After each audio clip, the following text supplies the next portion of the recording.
Hello and welcome to the Captain's Table, ladies and gentlemen. My name is Paul Berserker01 Batman Shelley, your humble host and space bartender here at the AstroPub, your space bar at the end of Twitch. Sit back, relax, enjoy the show. We got a good one for you. Today we have another episode of the Captain's Table. This is a podcast where I bring people from all over the Star Citizen universe to talk about Star Citizen. Today we've got two people you've seen before on the Captain's Table. We're going to have a very specific topics. I've been trying to do these more frequently, kind of theme everything around a specific topic.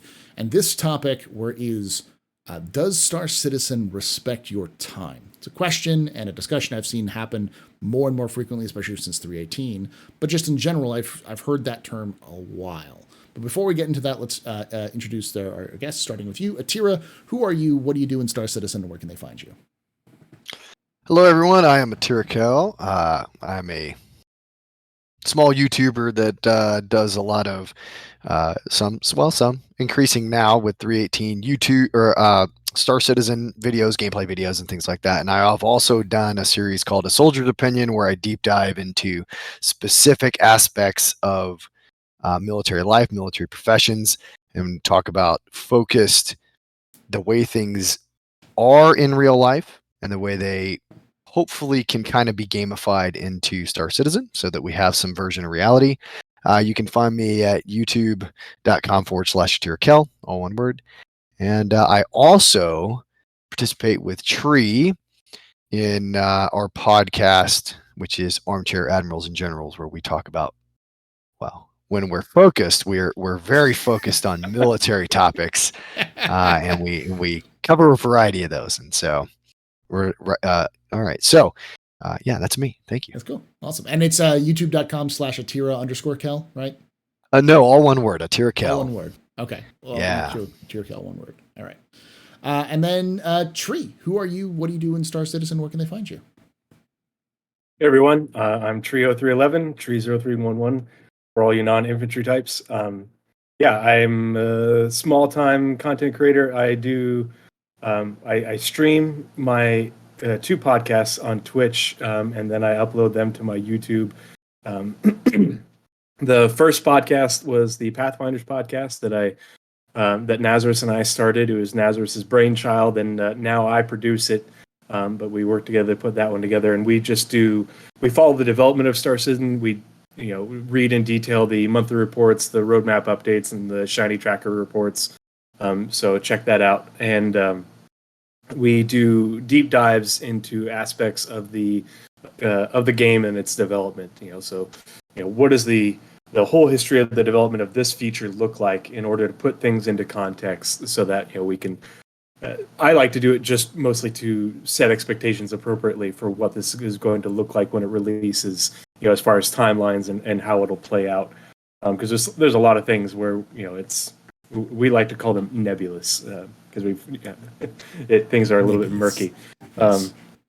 Yeah, and then Atira Kel and Night Cobb and I started the Armchair Admirals and Generals podcast.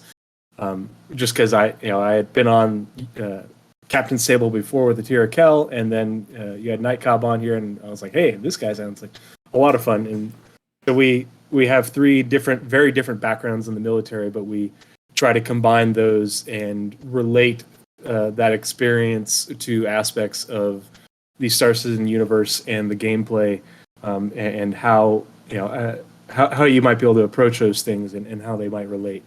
And so we're hoping to do episode 5 for Armchair Admirals and Generals in the next couple of weeks. I'm down here in San Antonio on orders, and so we're trying to figure out when we can make that happen and if my hotel room internet connection will support it. Sweet.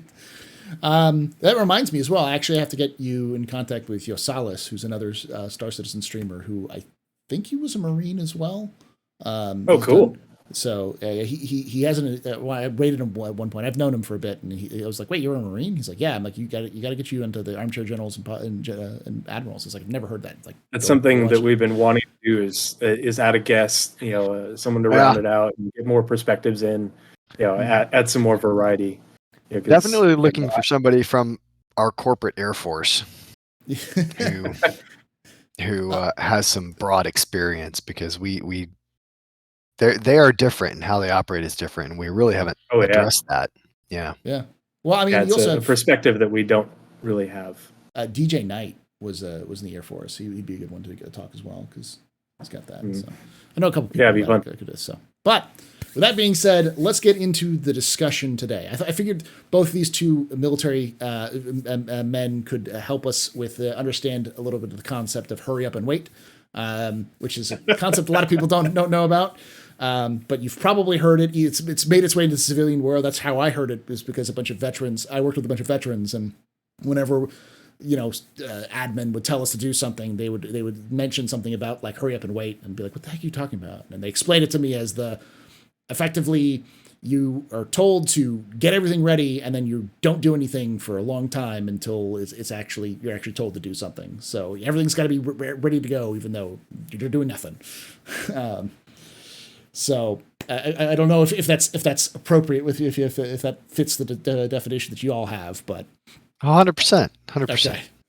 So with that in mind, Star Citizen has this hurry up and wait syndrome often when we're dealing with, especially when we're dealing with like preparing to play the game. Because a lot of people who've been playing the game for even a little bit will understand how much preparation there is in just going to do a mission, going to buy armor, going to buy weapons, going to get food or medical supplies, and getting all these things prepared in order to go do a mission. And often, usually now because of bugs, you do a mission and then for no fault of your own, you're dead or you crash or you have to get back, and you just kind of lost all of that time. So the question I have, and I'll start with you on this one, Sri, and then go to you, Atira. Does Star Citizen respect your time in terms of bugs? And if not, do you think CIG should be designing around the bugs for the time being?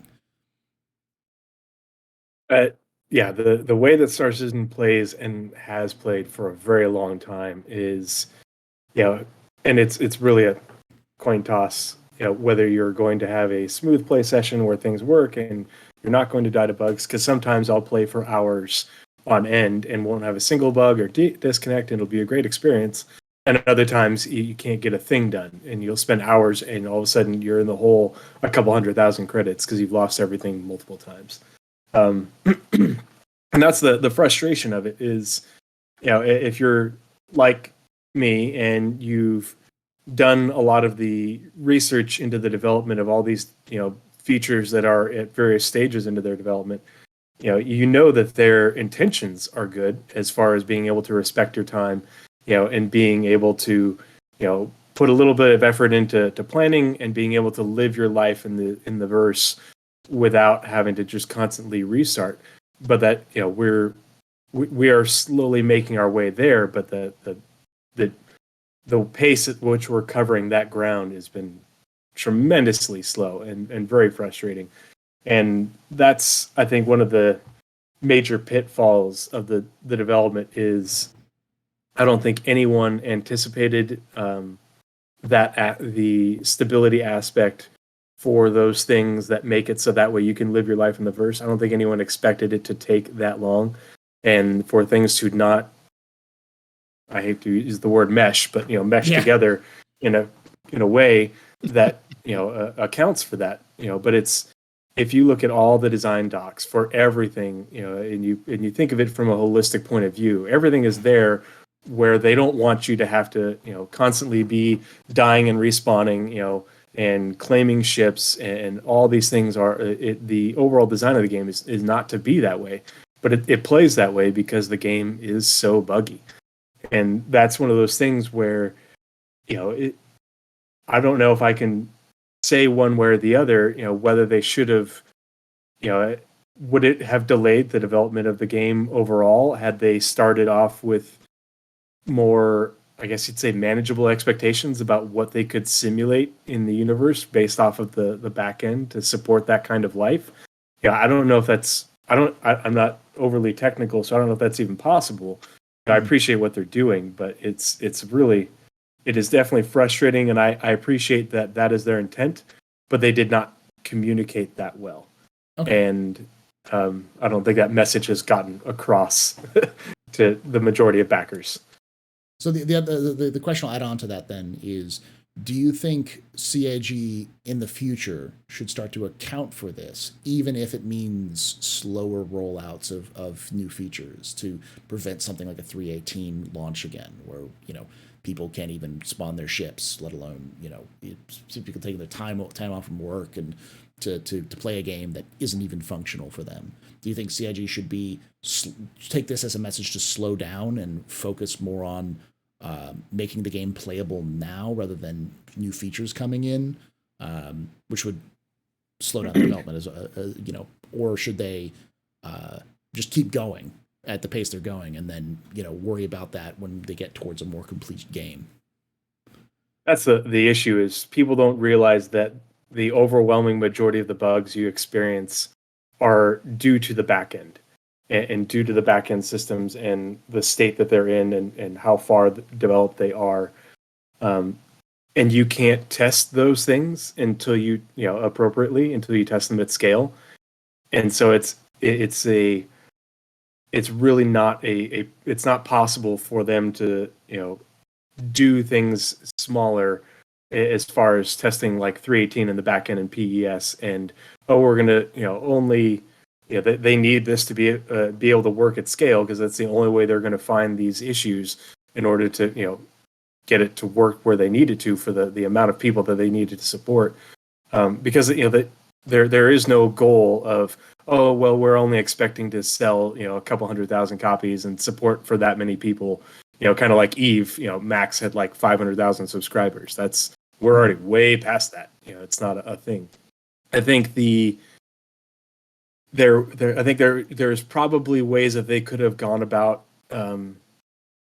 introducing things into the game in a priority sense in order to make it a bit smoother. I feel like the agile development is a good idea, but it's the way that they have oriented their priorities and continued progress on other things, mostly partly because they're working on Squadron 42, has made it so that way they've introduced a lot of things to the game that probably shouldn't have without the back end to support it, the back end infrastructure. And the back end takes time, but I feel like they could have organized things and structured things in a better way. But then do you have knock-on effects for Squadron 42? It's hard to know, behind that curtain. Okay. Tira, same question for you. Do you think the way that current Star Citizen currently is respect your time with bugs and such?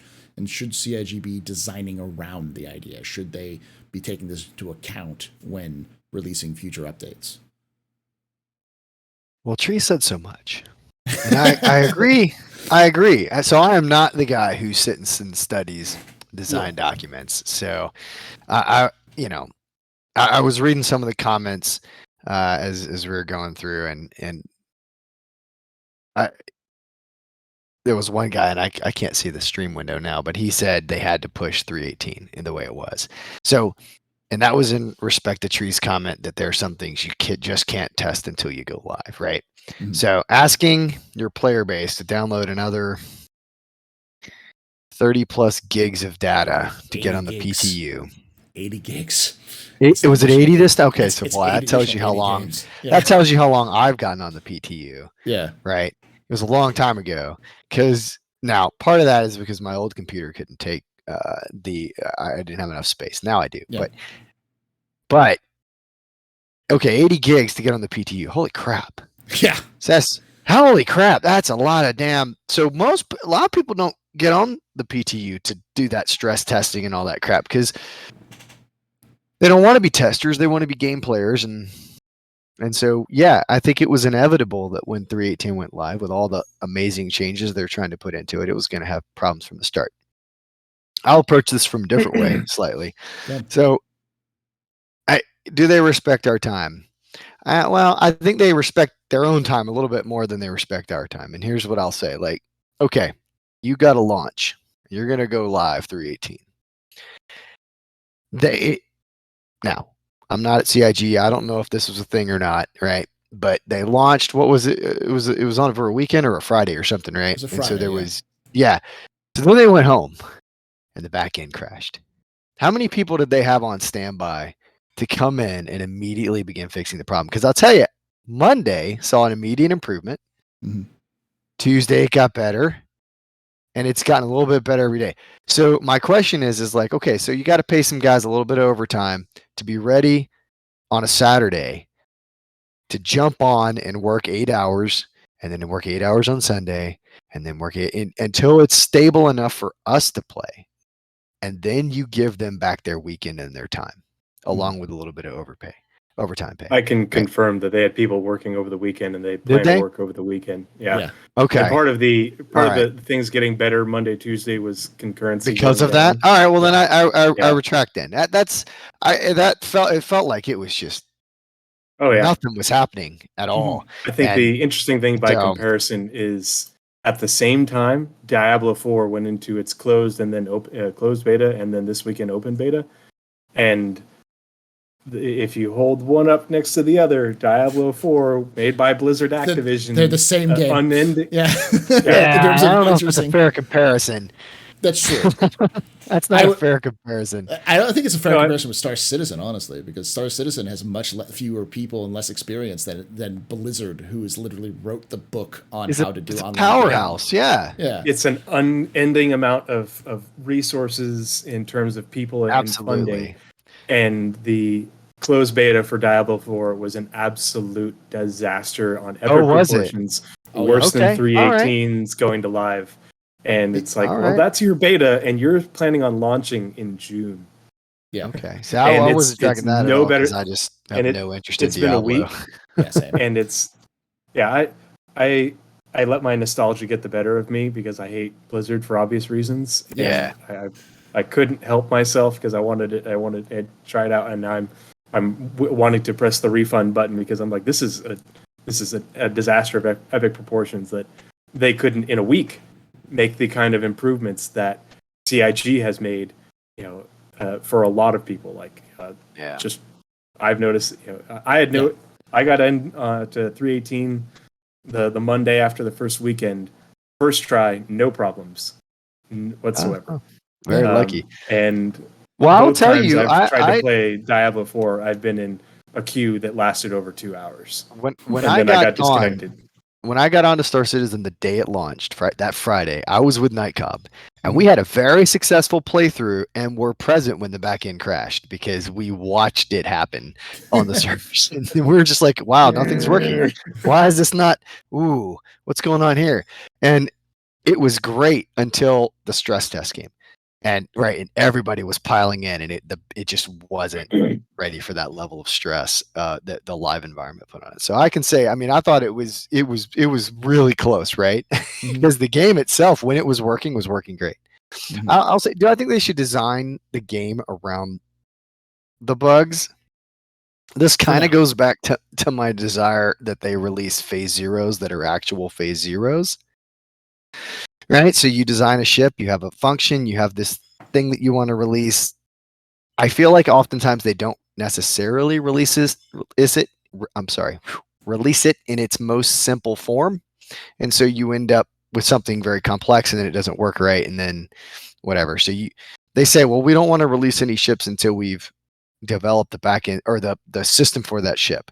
But then they create a very complex system that takes them ages to launch that ship, and then it's buggy, and it's like, okay, or you could just create a really baseline version of that, develop a short profit circle around it, and let us run with it, and then do what you did with mining, which was an iterative process where they brought it up to snuff, and now mining is a pretty kick-ass thing. And I'm really looking forward to, I mean, holy cow, they're already rolling out component and weapon salvage for 319, right? Which is going to be awesome. So, well, hopefully, we hope they do. Knock on wood. Hope.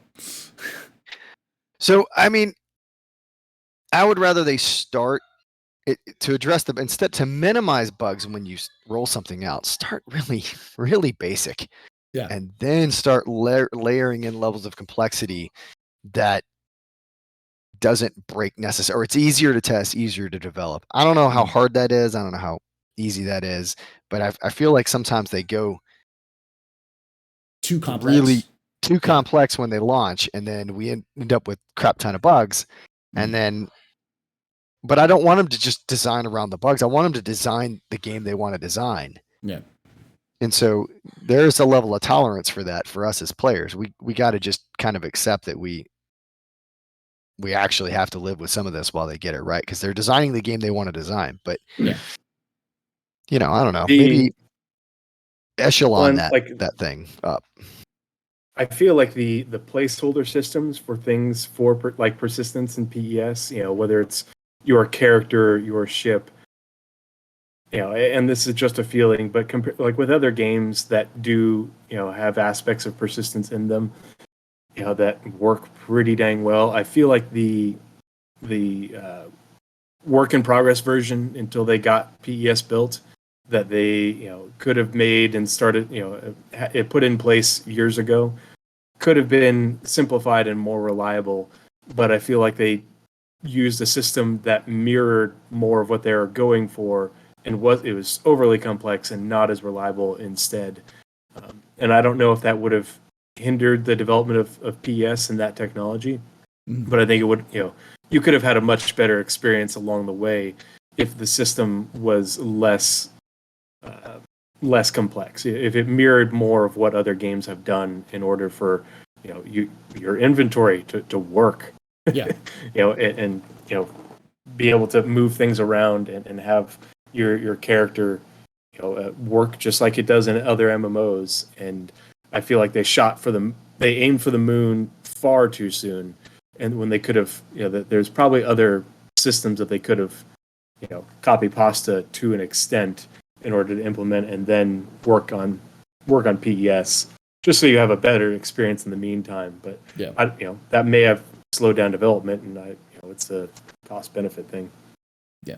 All right. Now I would say, hold on, I want to say, crash protection for cargo running and things, that was absolutely a step in the right direction to respect our time, right? Because you don't lose everything when you crash. And so, crash recovery and that limited bit of persistence was fantastic on their part. And maybe they should look at other ways to expand that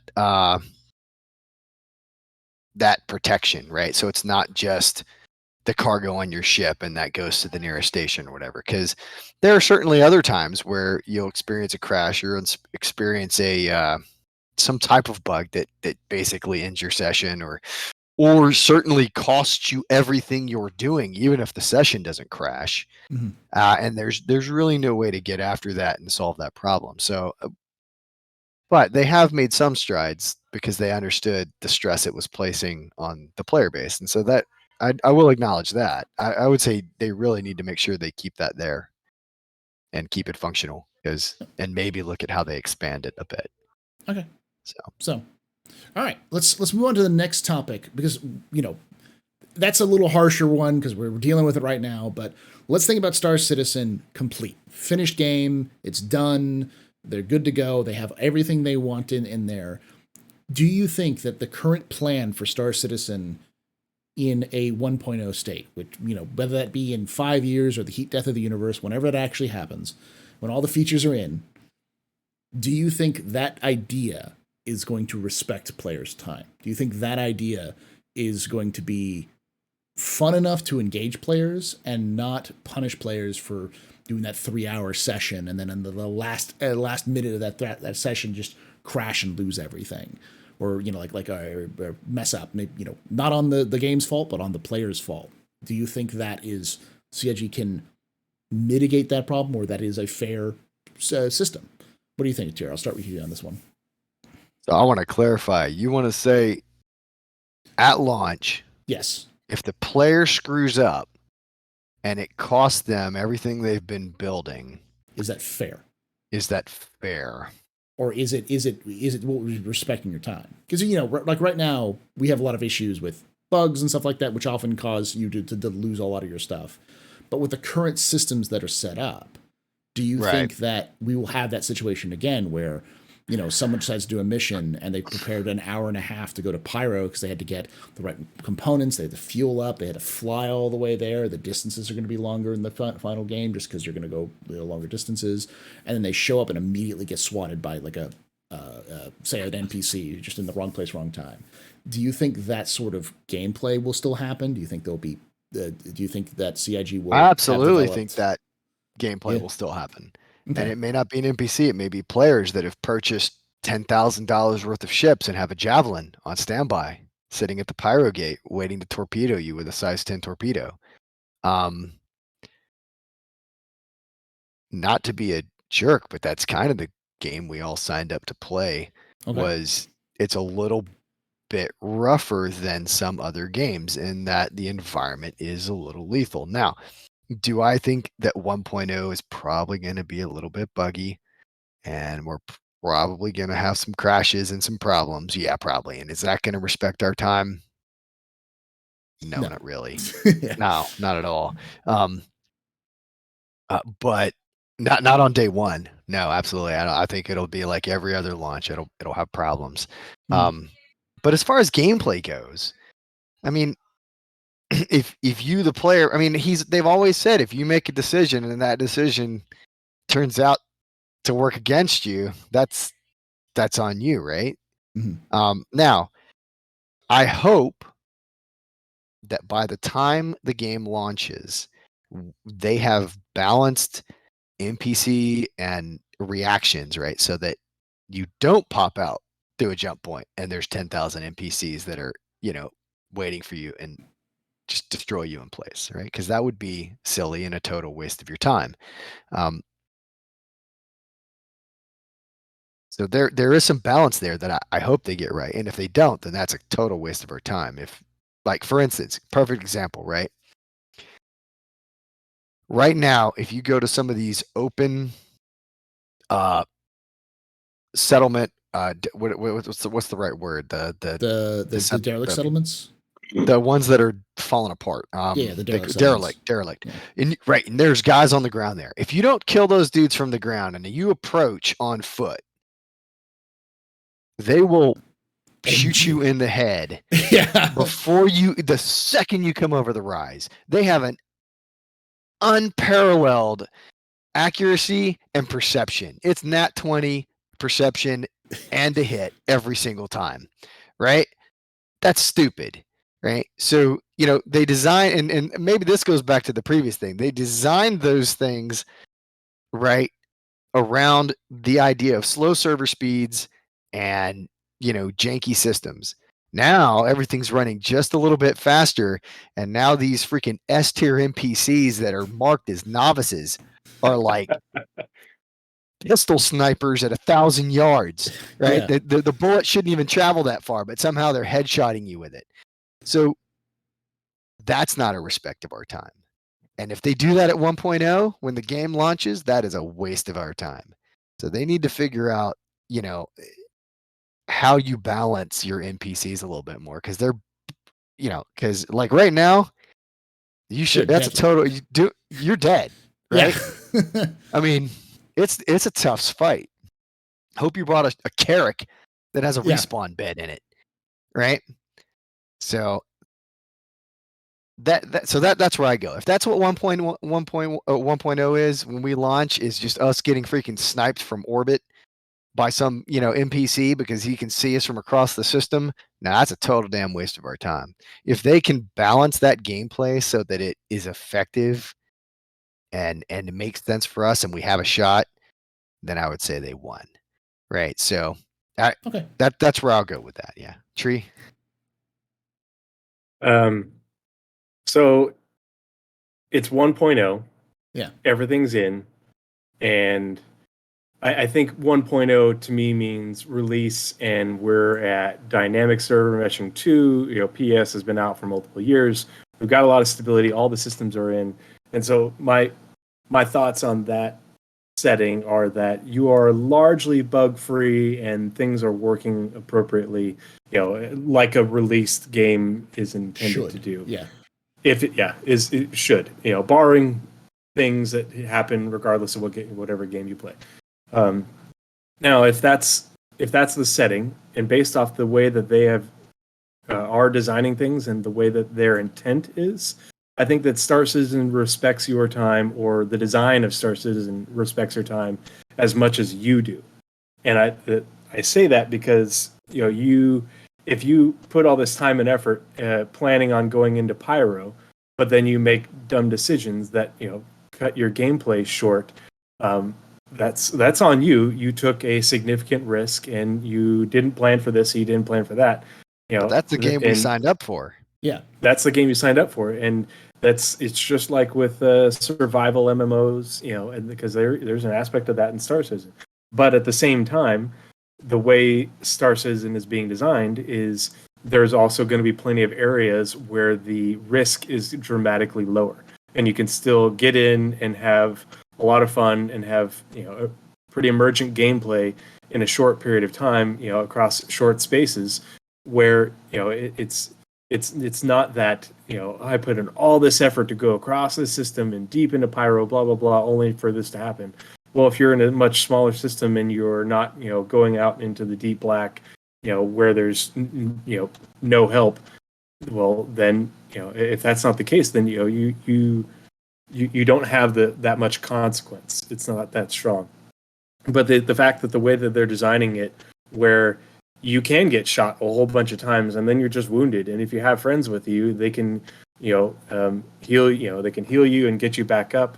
If your ship is damaged, it's chance of it actually just going kaboom, by design, is supposed to be very low. And you can, if you've got friends, they can get you repaired, they can get you back up. You don't start off at square zero. Whereas with so many other games, you get shot and you get shot once or twice, you die, and you're all the way back here at your respawn point, and then you have to run all the way back. And that's, a frustrating thing for a lot of people. And, so it's, I think the design of it, giving you the option to choose what kind of gameplay you want, and how much risk you want to incur and how much planning you want to put into it, is, I think that's a good design, in that there is, not something for everyone, but something for most. If you're into the Battlefield style gameplay, then that's going to be available for you. If you're into the MMO survival Rust type game, well, to an extent, not exactly, but somewhat. I think Star Citizen will be the exact opposite of arcade gameplay.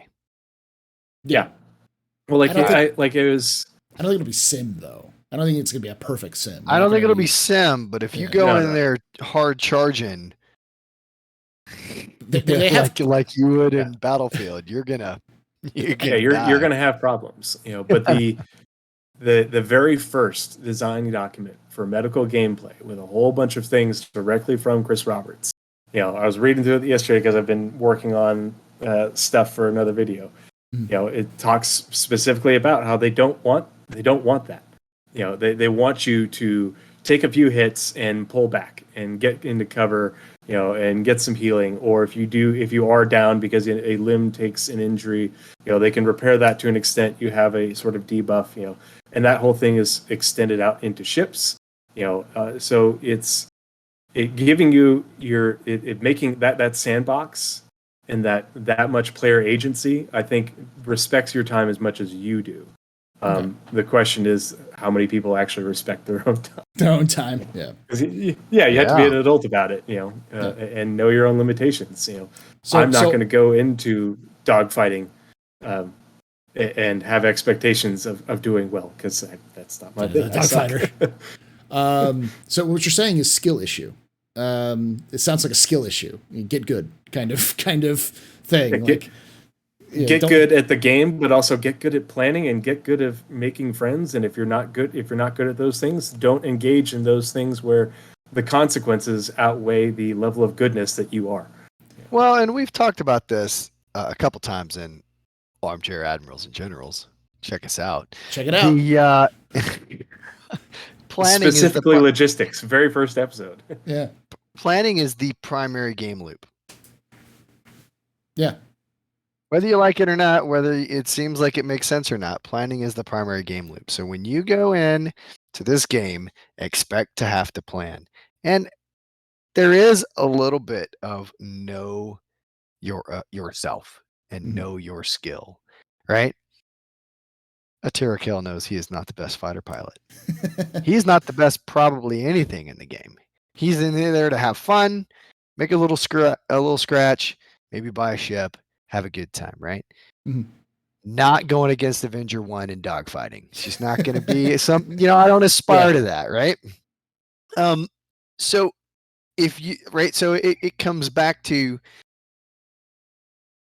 plan, know how good you are, and like, are you prepared? Are you personally prepared to go into Pyro at game launch day 1?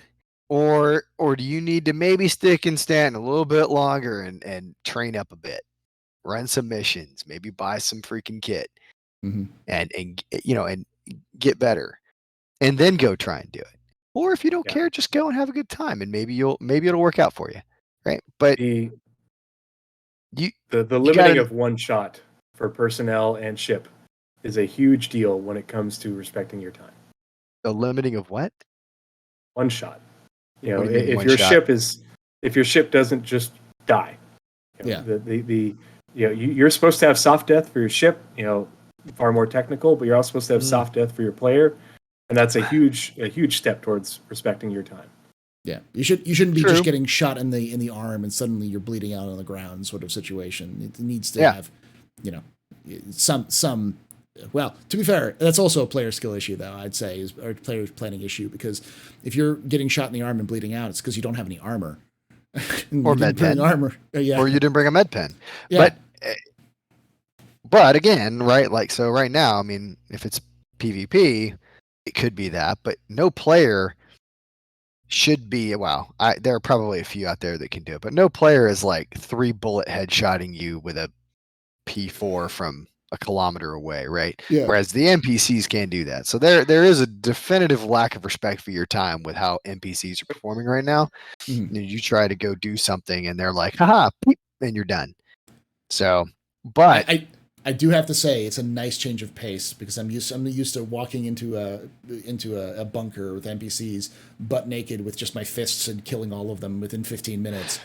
Jiro loves doing that. Let me solo her for Star Citizen. Yeah. Yes. So I will tell you, when Nightcap and I did one of the new Orison missions, and it was a challenge. Like, I went down, I was poking now it was a little bullshit. Let's be clear, it was a little crap, right? I lean out and like maybe this much in my gun is showing out, and I get headshot and I go down. He heals me, brings me back up, and then we went through the whole thing, but we were very careful and we were cognizant of the threat that the NPCs posed, and it was pretty engaging gameplay. Yeah. Now, do I think 100% accuracy rate is correct? For a bunch of drugged out pirates on the edge of space, I don't think they're shooting. They're shooting like trained snipers at Know.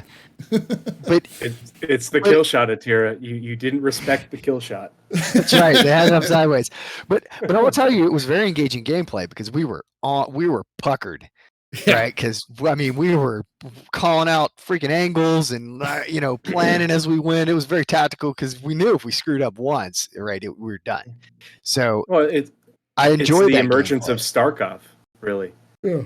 Because I remember first playing when Tarkov first came out. Tarkov, I love it. You're trying to loot things and trying to get better gear, and then all of a sudden, you go around a corner, and that one time you don't peek the corner, and there's a scav, and he just blows you away, especially if you're running by yourself, and it's we are there. And now, granted, this isn't the 1.0 NPC system. Paul, you've been talking about this a lot on Office Hours with the development of the new AI system, and how we don't have the AI it's supposed to be, and it's not, they're still dialing that in, and so.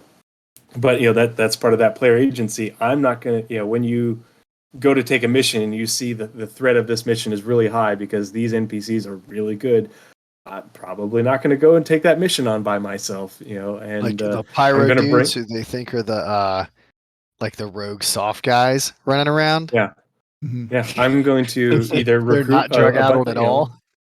Recruit some friends who are either really good, or recruit even more friends who are not good, who can sponge for me. Yeah. Die in waves, please. So at launch, Jack Brannigan. I think there'll be a lot of dependencies on whether or not they respect our time. If they haven't dialed this in by then I would say no, they're not respecting our time. Okay. Yep. We complain now about 100% accuracy, but we also recognize that this was the AI as it stands now was developed to operate in a far worse environment than what we currently have. So they now have to take time to adjust the AI to give them hit percent or miss percentages, which could be hit percentages, that match their skill level, so that it some missions are easy and some missions will be harder, and some NPCs in a mission will be very good and some NPCs in a mission will be very bad. And they Same just for maybe they ships haven't. and ship turrets. And same thing for ships and ship turrets. Absolutely. Yeah. I actually have not gotten in and done any ship combat yet. I've done some Remember when dismounted stuff and some salvage. So when they first were talking about the development of Xenothreat, and I think it was Jean Crew mentioned, the builds that they're playing internally with the way that the AI on the Xenothreat Idris was, the mission was absolutely impossible. You couldn't get close because they were just, they were too coordinated with their lasers, and they're insta popping anything coming close. And so they had to dial it back. Well, then came out to live, and server tick rate and piece of cake. But we're gonna run into that same issue if you're flying around in your Gladiator trying to bomb a Kraken, and take out that size 8 turret. Well, the size 8 turret magically one shots you out of nowhere, from 5 clicks out. Well, that's same level of this isn't fun, because your Gladiator isn't going to survive that shot. It's just like if you get one shotted as a character. So they have to be able to balance that out. And let's hope that they balance that before they release the next iteration. Yes. Right. All right. Let's talk about the next. Let's move on to the next topic, because there's one last topic I want to talk about before we get into the question and answers.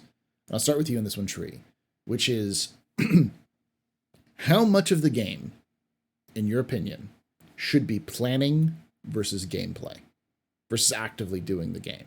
If, in your perfect ideal world, how much of the game I'm going would to be judge you based on your answer. Actually working, like buying stuff and equipping your ship and that kind of stuff, versus going off and doing missions and doing the working with your friends and exploring the universe? How much of that? I think that's relative. If you use the star map and you can use the tools on the star map, and none of this is accurate. It's from a lot of it's from ages ago, but you can click on the star map and you can see little colors added to it by threat and economy and population.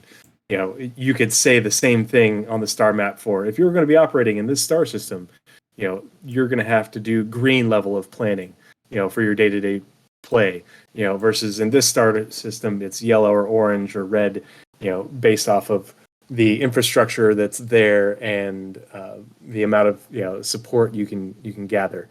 And so I think that if you are playing in a starter system, say you're just wanting to do low level cargo hauling between Terra and Hadrian, I think you should be able to hop in and go within get going within a matter of minutes. You hop in, you wake up in your ship, in your hangar that you're renting in Terra, and you take a mission, and your whole A is loaded up in a matter of minutes, or you load it up in a matter of minutes, and on you go on your way to Hadrian after you've gotten fueled. And if you're good about being efficient, you're out the gates of the hangar in a matter of minutes. But if your gameplay is I'm in Null, and I want to go, from null 2 to null 4 or whatever, many AU across the system, in order to undertake this complex mission in an abandoned underground facility to rescue somebody because there's slavers operating in null. Well, then, your planning, should probably be in the excess. You might be planning for multiple days before that to acquire all the things that you need and get people positioned and ships positioned, in order to have that, go off, but that's complete opposite sides of the spectrum. Oh gosh, brain farting on the name. What's the Nexus? Nexus. If you just want to hop in and get into a gunfight in the Nexus system, you should be able to spawn in one of those UEE controlled towns or cities on, is it Nexus 3? I think so. And, and hop in your Ursa rover and, drive a few minutes and, hit a pirate base. I think that's totally acceptable, but it's, knowing where those things are and going to where the gameplay is that you're interested in. And people will gravitate to different areas based off of that. But if you're, you have to know how the game works and set your own expectations. And, if you're trying to do the thing that doesn't fit with what you want to do, well, you're going to be disappointed, but that's on you. Okay. Tira, same question. How much of the percentage of the game do you think is planning versus gameplay in your ideal? So I agree with most of what Tree said, but I am going to put a hard number on it. Okay. So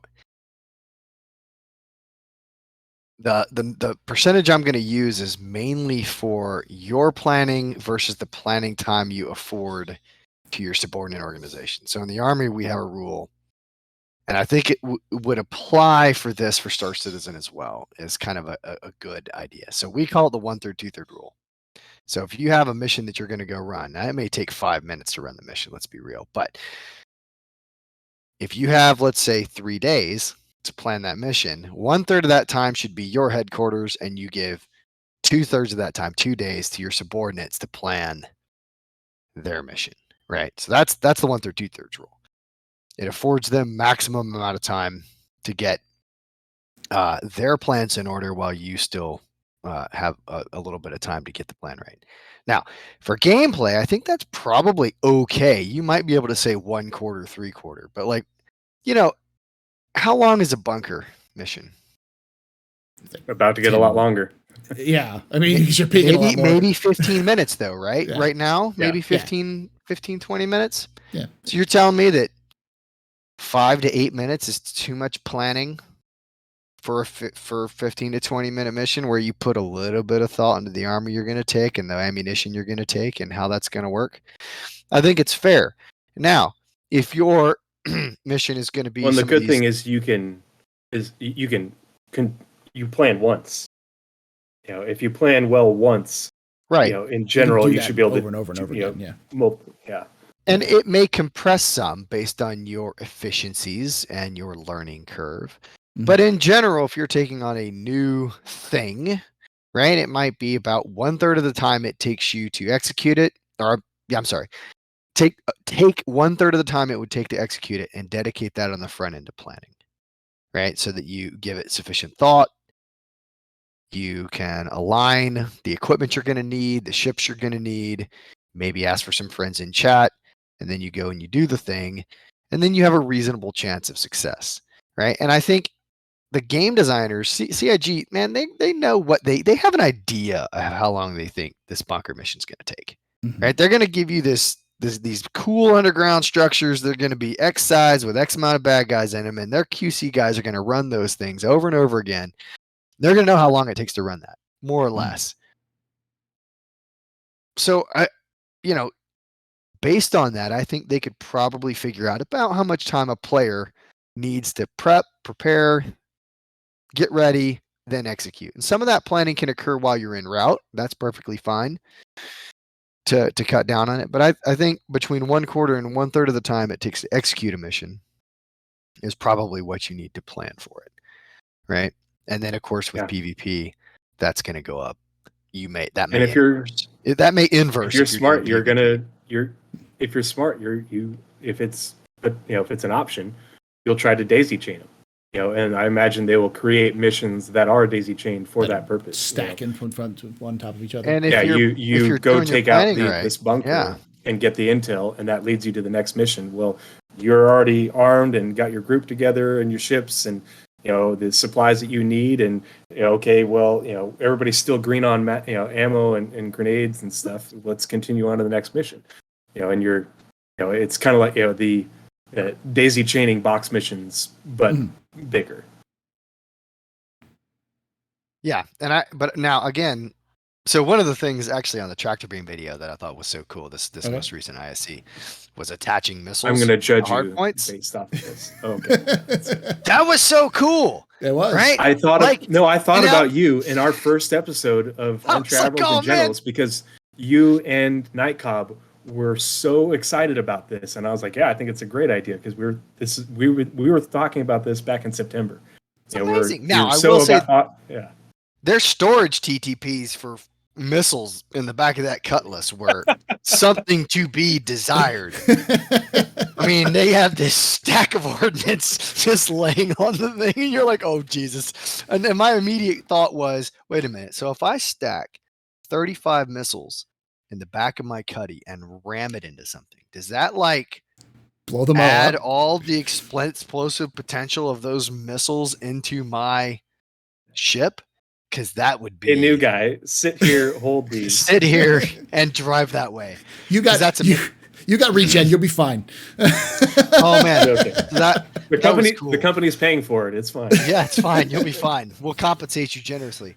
But I will say for PvP, which is different. So I think the 1/3, 2/3 is for PvE. If you're going against players, inverse that. I think it's probably 2/3, 1/3, 3/4 to 1/4. If you're going to go after players, now you need to conduct reconnaissance. Mhm. Now, some NPC stuff should require this. I fervently believe it should require this, but players is a different story. So reconnaissance, set your logistical lines early, right? Put some type of forward operating base down, right? Move forces, all that's going to take time for a mission that might only take you 30 minutes to complete. But as Tree said, you may spend 2 days faffing about trying to get everything lit up. But that's because you don't want to lose everything to players. And it also depends on what they allow players to have as far as ground-based defenses, space-based defenses over their base, right? All of that. But that's going to take a lot more than an NPC PvE type thing.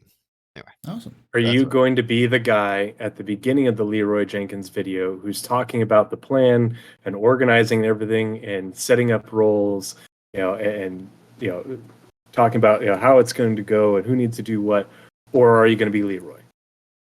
It's up to you. That's it. Yeah, we're all going to be Leroy once, and then probably the guy who's doing all of. Then we're all going to be the guy who's planning it afterwards because you look at the amount of money, how much you lost. Yeah. And sometimes that may work, right? But I mean, running in naked and like choke holding all the NPCs as you go through is a tactic. But I mean, violence of action, right? You just you charge in and before they can react. But until right now, they're like instant reaction gibs. So yeah.